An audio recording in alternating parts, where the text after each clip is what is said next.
Bigger pay or better vibes? What really drives productivity at work? Let's find out. In this video, you'll learn what the human relations movement is, why it started, and how it still shapes workplace culture today. The human relations movement changed the way we think about work. It showed that relationships and emotions matter, not just rules and money. Before this movement, workplaces focused on output, control, and cold efficiency. People were treated like machines. But then a shift began. In the 1920s and 30s, researchers started asking, what motivates workers besides money? A key figure was Elton Mayo. His research at Western Electric's Hawthorne plant led to a surprising discovery.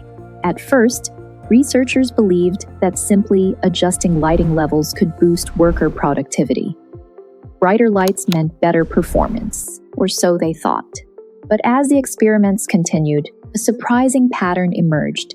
Regardless of whether the lights were dimmed or brightened, productivity still improved. So what was really driving the change? It wasn't the lighting at all, it was the attention. Workers knew they were being observed, and that made all the difference. When people feel seen and valued, they tend to do better. It's not just about wages or working conditions, it's about human connection. This phenomenon became known as the Hawthorne effect. It revealed something powerful. Social attention alone can spark meaningful improvements in performance. Old view equals control, structure, discipline. Human relations view equals communication, belonging, respect. The takeaway? People work better when they feel heard, respected, and part of a team. So far, we've moved from old-school control to human connection. Through the Hawthorne studies that showed attention and respect can lift performance. Ready to lock it in? Tap the link for study guides and flashcards on this topic so you can keep learning without missing a beat. Now, let's zoom out and see how these ideas evolved into the study of how people interact at work. This movement emphasized good communication, supportive supervision, and team spirit, ideas that are still used in HR today. Think of it as a shift from command and control to connect and care.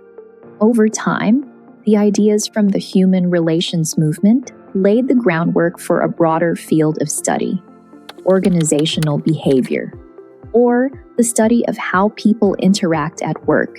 It focuses on motivation, morale, leadership, group dynamics, and more. It's about people, not just profits. Companies that ignore these lessons, they often face burnout, turnover, and low morale. But companies that embrace human relations principles build better teams, better leaders, and happier employees. Think of workplaces like Google or Patagonia, where listening, well-being, and relationships drive success. Here's a tip. Want to lead better? Start with empathy. Ask your team how they're doing and listen. Recap time. The human relations movement taught us that people matter. And treating workers like humans works. Key takeaways. First, relationships influence performance. Second, communication builds motivation. And finally, respect drives results. Now that you've watched the video, let's see how much you remember. Head to the link in the description where you'll find Quizlet content made just for you.